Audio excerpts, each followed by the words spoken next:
I remember working on some of the largest, most distressed properties throughout the state of Florida. I mean, we would go in and pull them out of receivership.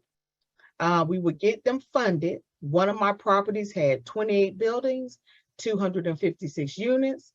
It was crime ridden. They pulled me from Orlando. They pulled a young lady from Atlanta, Georgia. And, there was a lot of drug activity. But in less than 6 months, we were out of receivership. We had a waiting list, and it was under Bradley Properties. And Mr. Bradley got $7 million tax-free for 20 years, $140 million. That's a whole lot of money. That's a whole lot of money. Whole lot of money.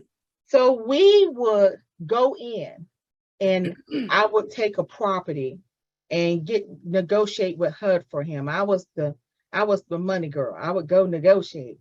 And they would give you money to rehabilitate a property. They would give you money to bring a property back online, because HUD had a contract directly with that owner. It's not like your city and county Section 8 programs. Those programs, your contract is with those municipalities. These contracts were directly with the owners of the properties. And that's what we would do. And, I would travel the state. I would get called into various meetings concerning housing. I discovered housing was my niche. I understood it. I figured out how it worked. We could pull money from 203 KB. Like I said, nothing was being done by computers. And then we, began to come into the computer age, and everything began to go online. And, we would handle, putting someone that was facing domestic violence into an apartment. We could never disclose those locations. So I dealt with all of that from A to Z. And they quickly promoted me to assistant manager. Like in 2 months, I was assistant manager because I got the paperwork. So I have raised and worked with millions of dollars. I mean, my average day walking in, taking on a distressed property, Mr. Bradley owned properties all over the state and in other areas throughout the country. My day didn't start less than $7 million a day. That's what I had become accustomed to dealing with.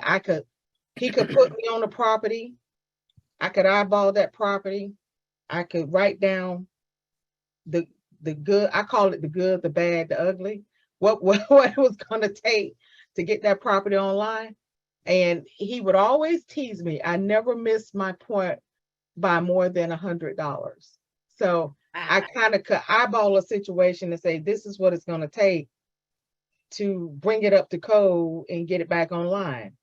And, I really enjoy that industry. I've dealt with the $1 homes. HUD has a list of houses. They don't want them. They go from the bank back to HUD. And most people don't realize when President Trump was in that chair, he put an executive order out that any real estate deals came through HUD. And that's how it works. When these properties go into foreclosure, you think they go back to the bank.